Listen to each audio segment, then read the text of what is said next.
Okay, so as we're building our businesses, we got to attract more eyeballs to our offers so that we get more sales. It's kind of one of those things, it's that flywheel. We got to keep feeding the wheel with more people buying equals more people buying. And so sometimes it's that chicken and egg problem. So to help with that chicken and egg problem of getting more eyeballs to our offers so we can get more sales, I'm excited to have Brett Curry here from um, OMG Commerce to talk a little bit more about uh, some of the latest and greatest stuff that's happening with uh, Amazon and some of the new things they're offering with paid ads. Excited to have you on, Brett. Hey, excited to be here. Really appreciate the invite. Yes, yes. So let's just start right into it. Tell us a little bit about your background and how you even got into the whole world of paid ads, because you're quite the paid ad whiz. Well, I appreciate that very much. Became kind of a marketing nerd even in college. In college, I worked for a radio station, sold radio ads, fell in love with marketing, got a degree in marketing, all that fun stuff. 2004, started doing SEO and search engine marketing and really found kind of a happy place there. I was pretty good at it.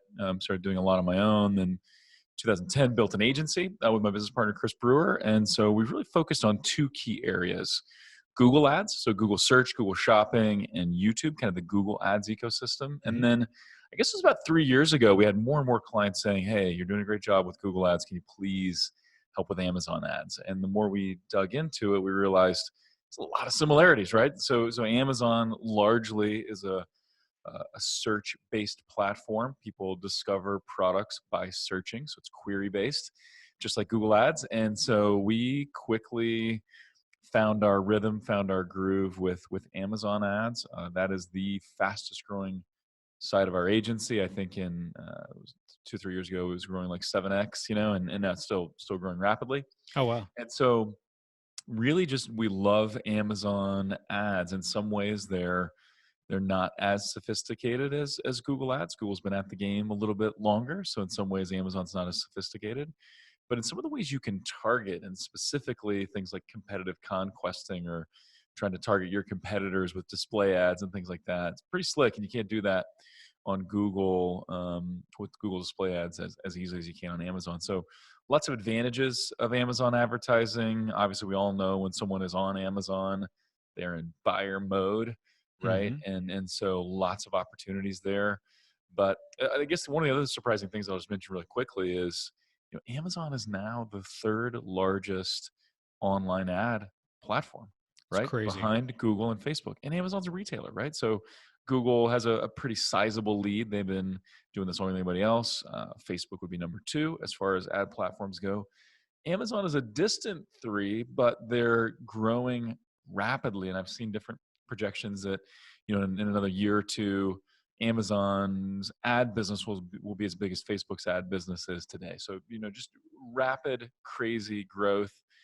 We got invited to the Amazon headquarters, my Amazon director and I, about a year ago because we were growing so rapidly ourselves. And they mentioned to us then that, at the very top of Amazon, people are putting in a lot of time, energy, and resources to the ad platform because they see that it's so profitable for Amazon, and then they believe it's only going to grow. And so, because at the top of Amazon they're investing in the ad platform, it's also getting better, and there are more opportunities and new things we can try. And so, yeah, excited to dive into it today with you. Yeah, yeah. So I'm going to learn quite a few things here myself. So excited to ask the questions, not just as someone prompting an interview, but someone who wants to learn as well. Because I feel like I'm constantly a student myself, and that's the way we should be in this business. Gotta be, Oh, right? Yeah. definitely. Yeah, yeah.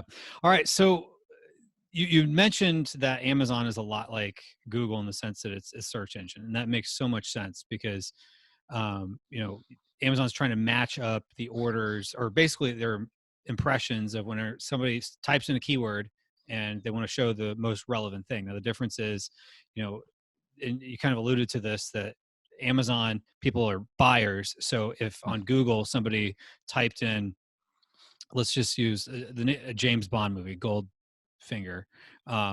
They on Google they might be, who is James Bond in that movie, whereas Mhm. in Amazon, they're looking to buy the DVD or something like that. So it's definitely a buyer Right. persona. So Right. it's, Yep. I could see how that to that point that they'd be creeping up on Facebook, because whenever you're leading people to more opportunity to make sales, you generally do well. So they, as an ad platform, are doing well there. So, and I know they're always looking to expand that. So what are the new things that they're looking to expand in their ad world? Yeah, so some of the newer areas of Amazon ads, and you mentioned it before, the importance of ads, right? Looking at, hey, you've got to get new eyeballs, and to create that flywheel effect, even to help maintain some of your organic rankings, you need to advertise and to drive sales. And so certainly you have things like sponsored products, which are the product listing ads, and then sponsored brands, which used to be headline search ads. Hmm. Those I think are staples. I think almost everybody should be running those. I think I can think of a few exceptions, but running those, especially at launch of a new product or brand defense, or there's several strategies that you could employ with sponsored products and sponsored brands. So those are kind of table stakes. Those are musts in most cases. But Amazon is developing a few new things, and so two of the areas that I want to focus on, and we can hopefully go deep and provide some education here. I'd love to. Yeah. One is Amazon DSP, and those are display ads. There's also a video ad offering, although it's not as commonly used. But Amazon DSP actually stands for demand side platform. It's not. Some people think it's a shortening of the word display. That's not what it is. It Right. just means basically it's a self-service platform where you can get in and run targeted display ads. Most of the time, people are using it for remarketing or retargeting purposes, but there's lots of other ways to use it that we can get into. And then the other platform that we are extremely excited about, and I mentioned that we do quite a bit with Google. I spent a lot of time with YouTube ads. So, in fact, at the time of this recording, about 2 weeks ago, we got invited to the YouTube LA offices, and I spoke on YouTube ads. So, very bullish, very excited about the future of video, and specifically Mm. video advertising. Well, there's a pretty new offering on Amazon. You've probably heard of Video in Search. That was the initial name for it when it was first launched. Now it's called Sponsored Brand Video, and it is doing phenomenally well right now. I'm really excited about it. So we can talk about kind of the videos that you should run, and what to expect and things like that. It's still in beta, but I believe it's relatively easy to get in to the beta for sponsor brand video. So those are two of the newer areas with Amazon ads, Amazon DSP and sponsor brand video, and happy to dive in however you'd like, and we can talk about the fun Well, details there. let's kind of go in the order of how you brought it up there. So let's talk about display first. So for those who aren't familiar, are we talking about like at the top of the search page where you see, some sort of display? Or are we talking about on other websites? So these ads can appear both on the Amazon website or the Amazon app, Hmm. or across a network of a variety of networks. So they could definitely appear on other sites. Could appear on news sites, blog sites, a variety. There's a host of ad exchanges. Hmm. So like the Google Display Network, and actually it's kind of the back door into the Google Display Network. But Mm. there's a way you can run your Amazon ads across the web. Now, the ad unit that I believe you just described, the kind of the banner at the very top of the search results, that's sponsored brand. Right. Those are sponsored brand ads. Those are managed in a different place. Typically in Seller Central is where you're managing those. So it's not those ads, but these display ads can show up on Hmm. on on the Amazon site. Often they're kind of along the side. So if you scroll, way down on a category page, they may appear off to the left or at the bottom, above the footer, or they even appear as you scroll down on product detail pages. They can appear in various places.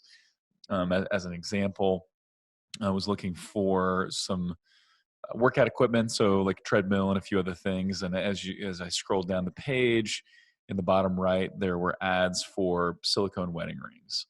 Those were not That was not something I was shopping for, and it was a DSP ad. It was not a sponsored ad in the Amazon. Right. It wasn't sponsored products or sponsored brands.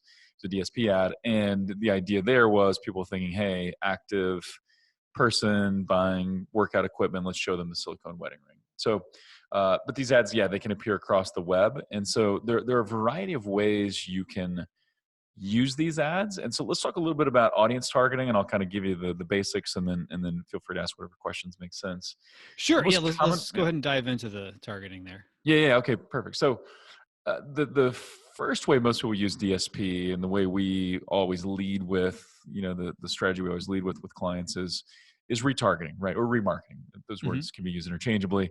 So in the past, well, that's not a novel idea for online marketers, right? I mean, we've been doing remarketing on Google forever, but Right. in the past, you're a seller on Amazon.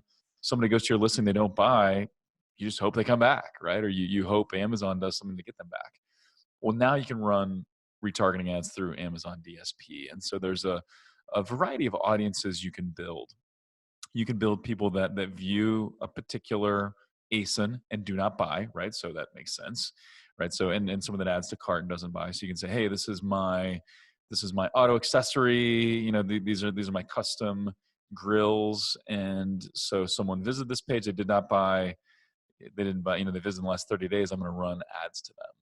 And so you can then run a variety of display ads, getting people back to the site. We recommend that those ads usually look like your Amazon listing, so that it's immediately obvious to the person that sees it that, hey, I remember seeing that product on Amazon now, so it's more likely to click and come back and buy. So you can run an audience of people that have visited a product detail page, or visited an ASIN and they have not purchased. You can also, so let's say I sell bumpers and lights, headlights or something. Hmm. Well, maybe I want to market my headlights to people that have bought my bumpers. So you can also build an audience of people that have purchased one of your ASINs or multiple ASINs, and then you can sell them something else. We also see this. We have a lot of supplement companies. So you can also do a reorder campaign. So someone that's bought a product, but they're not doing subscribe and save. Now, after they purchased a product, maybe you create like a 60-day window, and then you run ads to those people trying to get them to repurchase. So you can create audiences of people that have purchased your product and try to get them to reorder. What's crazy though, and this is where this totally and completely blew my mind as a long time online marketer, right? I got in the game in about 2004. I was really geeking out about this. You Okay. can also do the same thing for your competitors. So you can say, here's ASINs of my competitors. I want to build an audience of people that have visited my competitors' ASINs and have not purchased. Now Wait. you can't You do can basically retarget your competitors. absolutely. Oh So wow. you can either retarget to them based on people that have visited your competitors' actual detail page Uh huh. and have not purchased, or you can target their buyers. So someone that has visited this page and purchased. So we would call that competitive conquesting, right? So you're looking at, hey, someone that's maybe they visited this competitive auto parts Uh huh. page. They did not buy. Now I'm going to show them my ad, see if I can woo them with either my reviews or better images or better offer, whatever. Right. uh, those do work well. The return on ad spend isn't as high for those as it is for true retargeting, right? Sometimes people, if they visit another product they're planning to buy, they just haven't yet. But that audience is fantastic. You can also then target people that are in the market, and so this is based on someone's shopping behavior on Amazon. It's at least mostly based on category pages and things like that someone is visiting. But you can say, hey, I sell organic dog food. I want to target people that are in the market for organic dog food. And the way Amazon builds those audiences is kind of fascinating, is they'll populate these audiences based on someone's shopping behavior. So I've been visiting an organic dog food category page, through my search behavior and whatnot, Uh huh. but I haven't purchased. And so then Amazon is saying, hey, still in the market. They're searching for it. They have not purchased. They're in the market. Once I purchase that as a consumer, I'm dropped off that in market list. So you can also look at these in market audiences where Amazon says, hey, they're in the market for something. You can go much broader as well. So what's interesting is there's actually a lot of movies, a lot of theaters, or not theaters, studios, so Hmm. Marvel stuff like that. They'll use Amazon DSP and build audiences and reach people through the Amazon DSP setup. And so you can also choose lifestyle and age and demo and things like that. But you kind of see, based on what we've already talked about, hey, if I want to promote the new Marvel movie, I could build an audience of people that have bought any kind of Marvel merchandise or memorabilia. And then I could layer that in with maybe some lifestyle stuff where people are interested in comics or whatever. And so you kind of build this offering, or build this audience rather, that could be pretty targeted, and then promote the new Marvel movie. So just using that as an example, but yeah, there's other ways to get creative as well. But the audience target on Amazon for Amazon DSP is really phenomenal.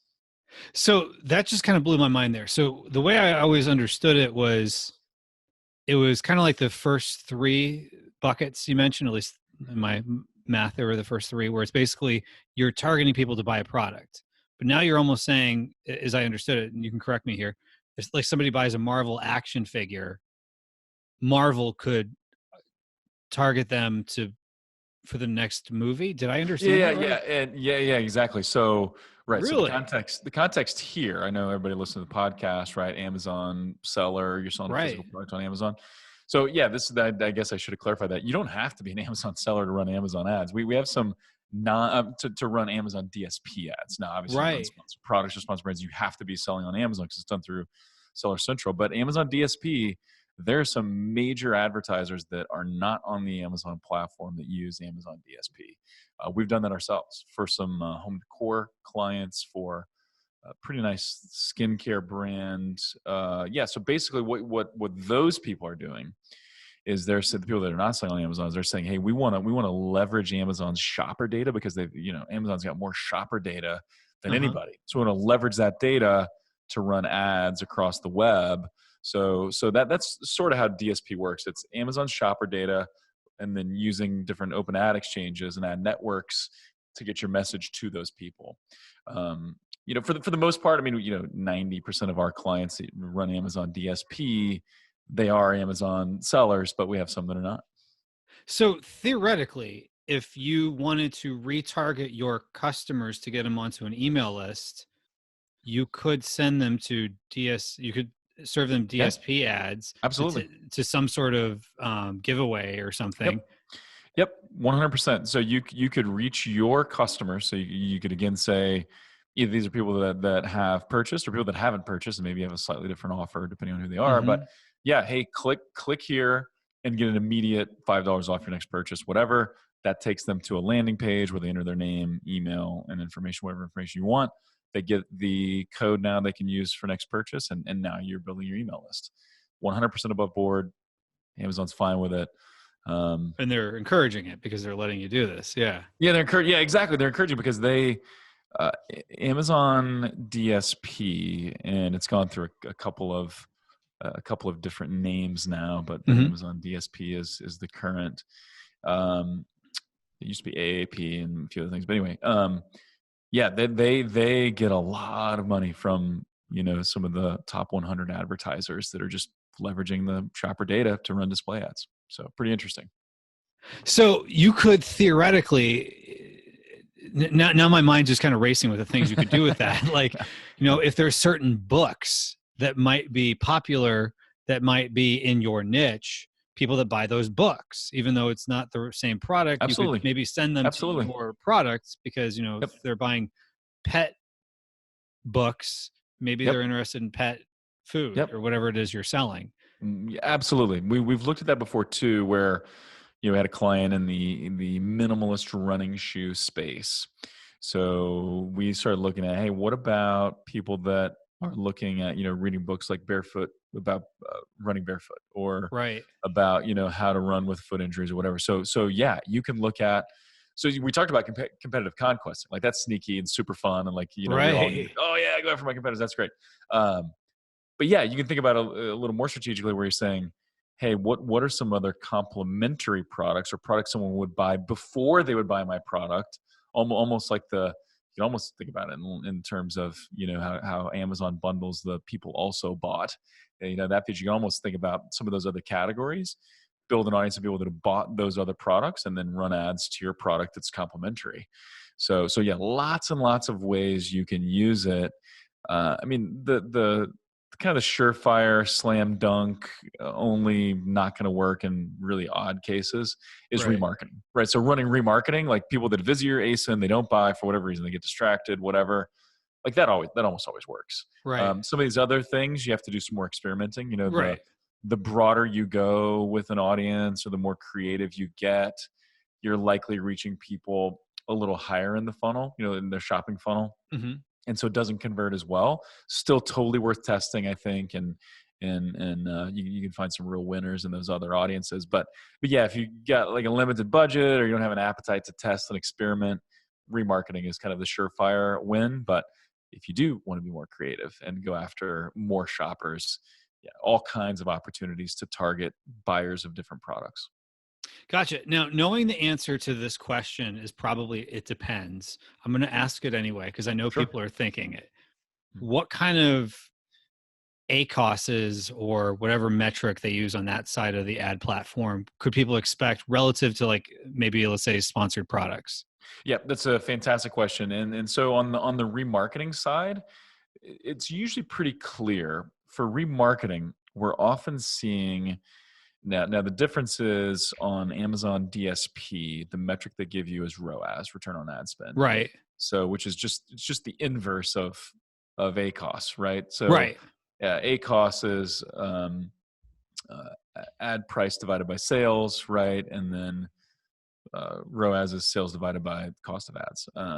So a 4x ROAS would be 25% ACOS, right? Exactly. Yeah. So if you want, right. So if you need to be at a 25% ACOS, it's a 4 ROAS. Exactly. Hmm. And so you have to do that calculation to know, but they're very similar. So if you do ASIN retargeting, your ROAS is going to line up with your sponsored brand ACOS in almost every case. We see that all the time. Huh. The one thing you may have to look at, there's some different reports that Amazon will give you, and I think Amazon's going to get better at this. In terms of like attribution or giving credit to an ad, I think Google's ahead of Amazon in this. I think Facebook is way ahead of Amazon as well. But Amazon tends to take credit for too much, in my opinion, in our opinion. Right. So they've got a pretty long attribution window. So as an example, it's a 14-day click and a 14-day view window. So if I Mm, see an ad and then 14 days later I purchase it, that ad's going to take credit. Maybe it should or shouldn't. So there's a few things we look at and we can help advertisers make sense of it. But and then Amazon also gives you what's called a brand halo effect or a brand halo report. It's like, I think it's a little bit crazy. It takes credit for like every sale you've ever made. I don't know. It's not that bad, but even if you're looking at the more conservative side of it, it still lines up pretty closely to what you're paying for sponsored products. So that's where I say remarketing, almost always a win, almost always a great idea Now, are there for. certain price points that like there's kind of like a minimum price point where the math starts to make sense? Like, even though it might, let's say they have a $13 product and maybe they have a 25% ACOS on it. Sometimes I know in the outside world, because of how CPMs work, the Mhm. math might not make sense. So is there kind of a minimum price point that would make sense to try this on? I mean, you get a couple factors that play into it. So certainly AOV impacts it, your average order value impacts it, but also conversion rate does too. So Hmm. sometimes you've got a really low priced item has a much higher conversion rate. And so then Mm, sometimes the numbers can still work, right? Because even if you're paying a similar CPC, even if you're paying and with Amazon DSP, you're actually paying for the impression. So it is a CPM base or cost per thousand base rather than hmm. a CPC base. Amazon will calculate your CPC for you so you can see that data, but you're actually paying for the impression. And Right. so we've run Amazon DSP for some pretty low priced items, and basically you have to bid at a level that makes sense and just watch your performance. Lower cost items, sometimes you can't be as aggressive with your remarketing. I think a lot of times what you need to consider is where DSP is most valuable is for a product with a slightly longer consideration time, or where the buying cycle is slightly longer, right? Where Mm, maybe so maybe I think it works better if you've got a slightly higher priced item and you're really thinking about it. Maybe you're shopping around, checking lots of different things, and then you come back later. That's where I think DSP really shines, because if I'm buying let's say a seat cover for my car, or if I'm buying a really expensive pair of dress shoes or something like that, I may search around a little bit. I may kind of shop for a week and right. look. And so running DSP there is super valuable because there's so many more chances for someone just to go with the competitor. Whereas if you're selling paper towels or something, like, really I don't need to consider it at all, just, yeah, whatever price buying it. I think there, if it's a really low consideration product, you may be you may be building a remarketing list of people that bounce, but they bounce because they're just not going to buy. Um, so I think it's more about the consideration cycle in your product more than it is Hmm. the price. And so I think it's worth. I mean, I think it's worth testing for almost any business because you can test at whatever budget and see what works for you. But Gotcha. yeah, yeah. Now, are the CPMs relatively consistent across all products, or do they vary based on your product? So CPMs, what's interesting here is, if you, and you, it kind of translates. So if you think about CPCs on the search side, running sponsored products, the CPCs are going to vary based on how competitive a niche is, right? How competitive a category is. And so on the DSP side, it's CPM based, right? But Right. it's going to be based on the amount you bid is going to dictate where your ads show, right? So the best websites, the most desirable websites Right. command a higher CPM. So your placements will be determined by your CPM. Now, what we found, and this is super interesting, is that often you can bid really low on Amazon DSP and still get some ads to show. So, $2 to $3 cost per thousand, you can sometimes get your ads to show Oh, on wow. Amazon DSP. And now, and I'll give some context to show that that's a good deal. Often you have to pay more, but it can sometimes be that low.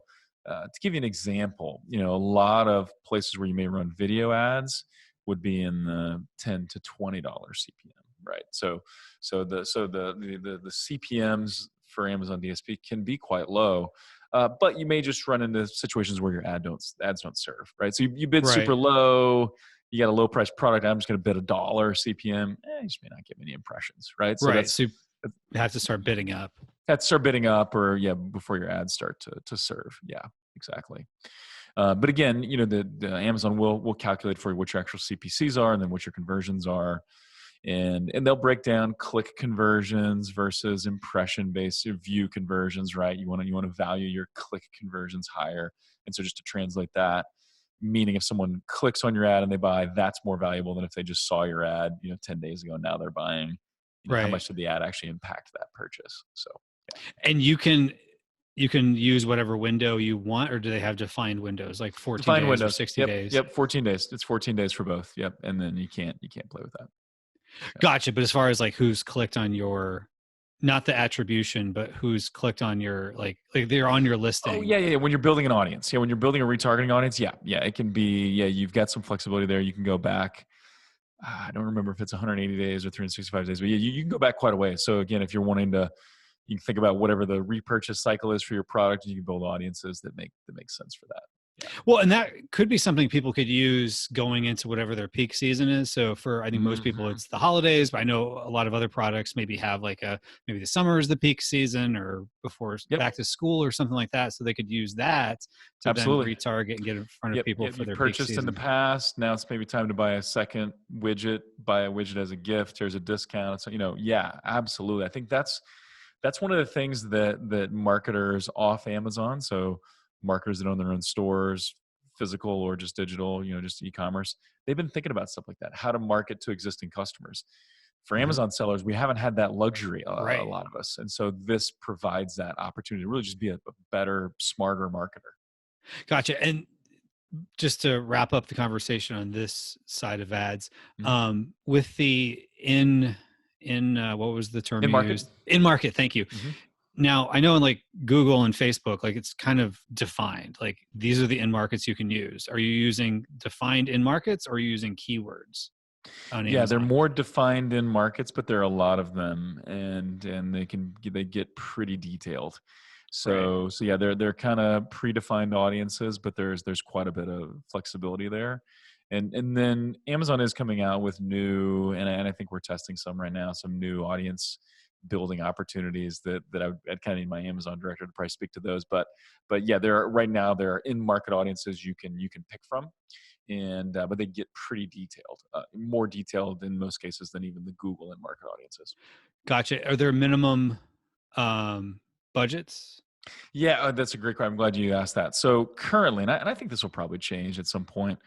Currently, Amazon has some minimums. So they want you to spend, it's kind of between 15 and 30K before they'll give you access to Amazon DSP to commit to that. Over a certain period of time or just in Yeah, general? well, yeah, they usually like it's usually 15K over a few months, so they really want you to spend about 30K before they give you access to the to DSP. Now there's some agencies, ours is one of them, and I know this sounds a little bit like a pitch, but it's legit. There's some agencies that meet all the minimum requirements as an agency, so they'll let advertisers try it, through the agency for much less. We do that. We're at a point now where we're busy enough where it doesn't make sense. We don't have the ability to help anybody, but if somebody comes in with, say a $5,000 to $10,000 a month budget, not quite what Amazon wants you to have, we can help. And then there are other agencies that do that as well. And then I do think Amazon's going to open this up more at some point. I don't know when. Gotcha. Gotcha. Because it seems like there's a lot of opportunity there. Now, the Mhm. question I would have too is, will they try to spend no matter what your budget, or is it one of those things that if you're not getting the clicks or whatever, they kind of back off? Yeah, they will try to. It's more based on your bid. So Mm, if you bid high enough to where you win some auctions, and then your budget is high enough, it'll definitely spend it. But if you bid low enough, like if we were talking about really low CPM bids, if you bid really low, you may not spend your budget. Um, but yeah, you do need to watch the budget pretty closely. It's not the same thing as running a Google shopping campaign, and you've got your target ROAS set and Google, like if they can't hit it, they're not going to spend. This is more like GDN or something else, Google Display Network, where yeah, if you set a budget, it's usually going to spend it. right, right, right. They'll Yeah, yeah. find a So be way. careful. Yeah, they'll Right, find a way. Exactly. exactly. Yeah, they will Exactly. find a way. Okay. Good deal. All right. So then the other bucket you mentioned was the video ads. So let's Yeah. talk a little bit more about that. Yep. So this was initially called Video in Search, which was just a really clear description of what it is. It Straight to the point. debuted straight to the point. Exactly. Yeah. It started with the iOS devices only, so on iOS only, and the Amazon app only. So you may have seen this. It's not available in every category. Well, it's always been in beta, so there haven't been very many advertisers. But take dog treats as an example. This is one where if you wanted to go and test this, you'll probably see it. So Okay. you're on your mobile device. You search for now, and now it's available on Android as well. Search for dog treats. You start scrolling, right? So you got your sponsored products, you got the organic listings, and then somewhere in there you'll see a video. There'll be a video playing, right? And then there's a listing around it, right, with reviews and picture and product name and everything, product title, but there's a video playing, right? And Hmm. so video in search. So these are search ads, but they're video based. Now the name has been changed to sponsor brand video, but it's the same concept. So now this is in beta, so you do have to get into the beta to access it. And now it's available on desktop. So I was just chatting with one of our top Amazon specialists, and he was telling me how it's available on desktop now and how it's working. And so it's super interesting. Now, I mentioned I'm a video guy, did an event at YouTube. I think video all the time. My background, I did a little bit of TV too. So these ads are very effective. They think more along the lines of like a video, more like a product demonstration. So this doesn't Hmm. need to be like this long, drawn out story, lifestyle. Don't think TV commercial. That's not what it is. This is more product demonstration, right? So thinking a dog toy or something. I'm scrolling through, I see pictures.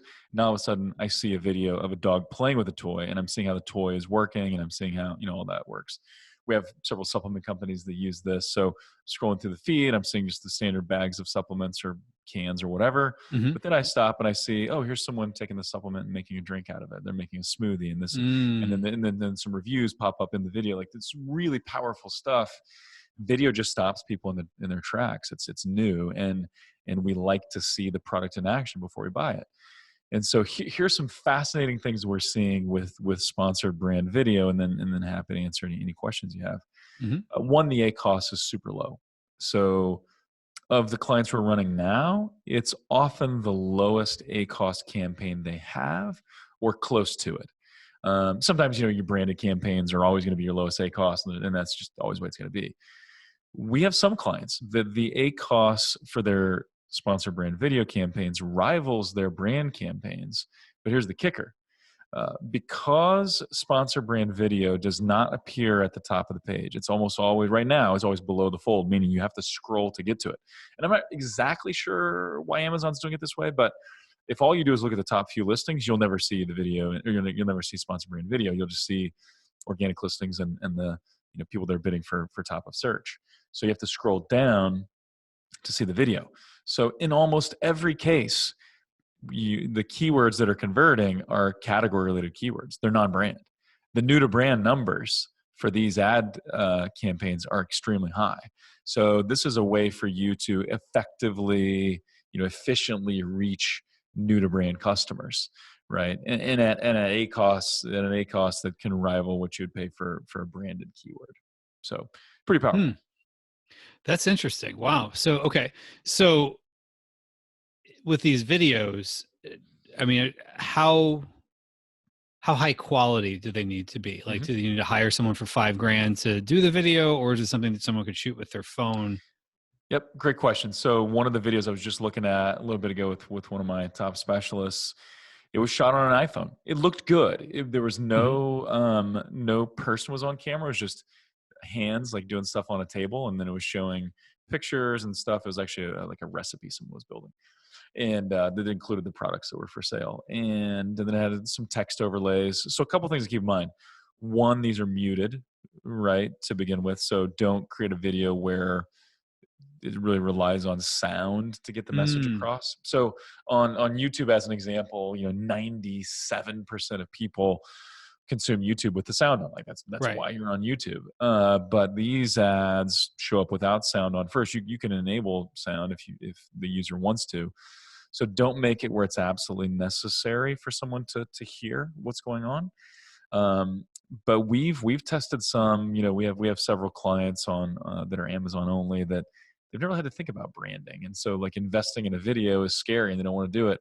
And we've tested some very very simple. This iPhone video I told you about a minute ago, where someone's kind of building a recipe with a product in it that they're selling. It looks great, actually. It looks really sharp. It's simple. They made it themselves, but it looks sharp.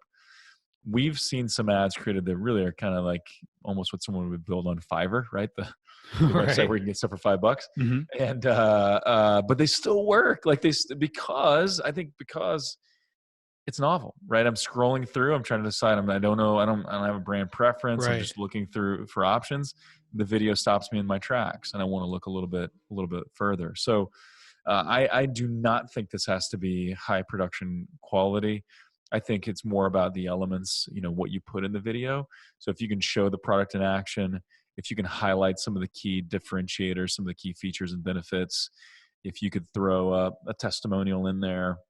I mean, the way it appears, the people will see the reviews right under the video, so it's not 100% necessary to throw a review or a testimonial in the video. But if you Hmm. can do that, that's great too.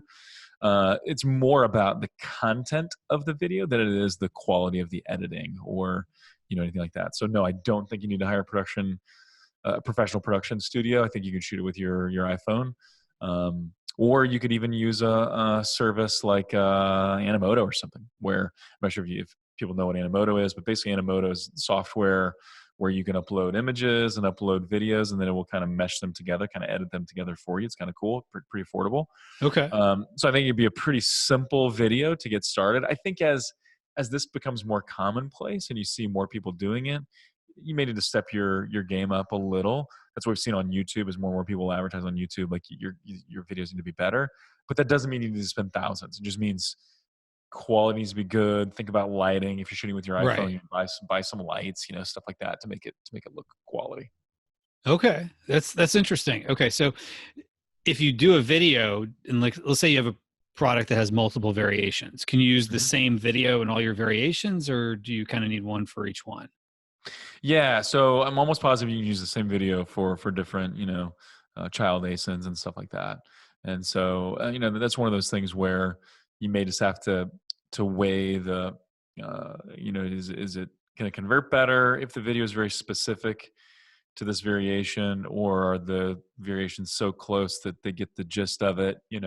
Because if Mm, they see the video with the main product and then they can see the colors of the other variant, stuff like that. So I think typically right now we're running it for the kind of the parent ASIN for the most part, but I think you can do it for both.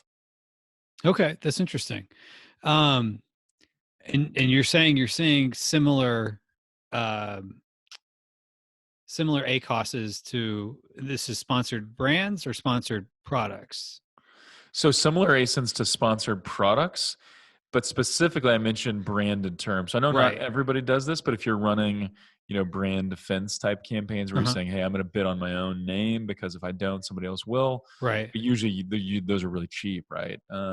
So we're seeing sponsored brand video, aka video and search. Those campaigns are getting the same ACOS as your brand campaigns in a lot of cases, but they're almost always new to brand in terms of the people they're converting because of where they show up and when they show up. Yeah, and the nice thing is because it's the scroll stopper. Because It is everything else totally. you're so used to seeing certain things. So I could see if you Yep. saw a video, you'd be like, "Oh, what's this?" Yep. Yep. And it sounds like it's similar to Facebook in the sense that Facebook, for most people, for videos, the sound's turned off, Yep. so Yep. you don't want to Absolutely. be dependent on just Yep. a PowerPoint presentation where you're talking. Yeah, yeah, and this is going to be much more similar to if anybody on here is currently advertising on Instagram or on Mm, Facebook, and driving people to Amazon, they're probably using more of a product demonstration. I've got a good friend of mine sells this uh, specialty coffee, and so he's got these videos on Instagram that show kind of someone cutting into a chocolate cake, and the coffee's next to it, and then he kind of pours the coffee, and there's some text over it, and it works great on Instagram. Like that's the type of thing that can work really well for video and search. You don't need this full story like you need on YouTube, right? right. For YouTube ads, you can't usually just take that short form video that you run on Instagram and put that on YouTube. That's not going to work. But it will work for sponsored brand video. Okay. And and kind of to that point, it seems like on YouTube and Facebook, it's all about grabbing their attention. So they either don't skip the ad on YouTube, or on Facebook, they stop scrolling. But here, you're not really competing with other attention grabbers. This is kind of the attention grabber. So you don't This is necessarily have to the be Yeah, as wild in the beginning. exactly. Yeah, you're just because this is video, there's motion and the way and then the ads are a little bigger too, like if you're looking on your mobile device, it grabs people's attention. So now it's more about how do we demonstrate, how do we show that our product Interesting. is unique and our product is better, because yeah, the attention factor happens kind of naturally because of what the ad unit is, and then your job is really just to how do you tell the story visually so someone sees it and says, I get it, I see why that's more valuable. Gotcha. And is this something that you have to be approved for, or just about You guys be anybody can approved run for it? this? Yep. You don't. There's not, to my knowledge, are not minimums and stuff like there is for Amazon DSP, but you do have to get into the beta, and so you do have to request that. But I'm sure it's going to roll out to more people, and it does seem like it's getting easier to get into the beta. But yeah, it's currently in beta. Now, does it seem like it's more of an invitation thing, or you could just search for this on Seller Central and then find a way to submit either a support ticket or a request?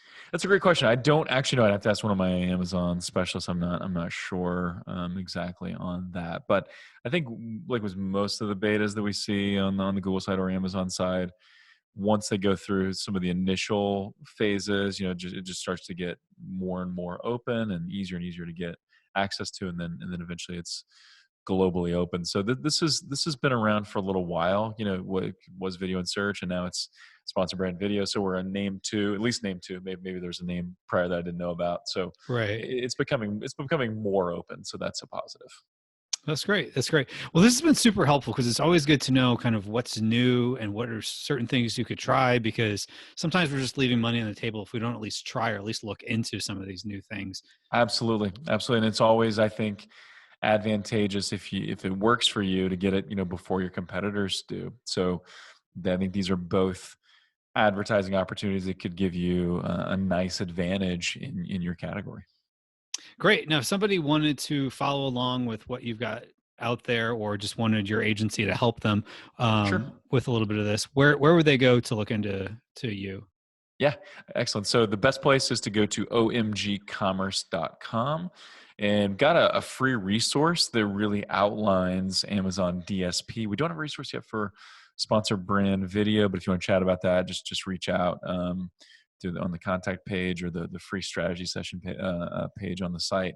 But if you go to omgcommerce.com and go to resources and then guides, there is a DSP roadmap guide. So we show ad examples, placement examples, audience examples, walk through kind of what you could expect, like what we're seeing typically for return on ad spend for different types of audiences. So totally free. Just go there, request it. Again, it's omgcommerce.com. Go to resources and then guides, then it's the DSP guide. And then yeah, if you want to chat, we've got an amazing Amazon team. We were one of the fastest growing DSP agencies a few years ago, and do a ton with sponsored products and sponsored brands and stuff. And so there's a free strategy session button on the site if you want to chat with somebody and have someone maybe review your existing ad account and maybe give suggestions or advice. Then that's where you'd request that, is at the website. Great. Yeah. And you're always so giving with information. So this has been very helpful. And I definitely suggest people go check out the resource guides that you have available. I'm sure it's got tons of great information, just like you provided here in this podcast. And then, if they want to go deeper, they can always schedule the strategy session. So yeah, this is very helpful. Really appreciate you coming on, Brett. Awesome. Thanks, Kevin. Had a blast. I always like talking advertising and marketing with smart people. And so this was a lot of fun, man. I appreciate it. Good deal. Well, thanks so much.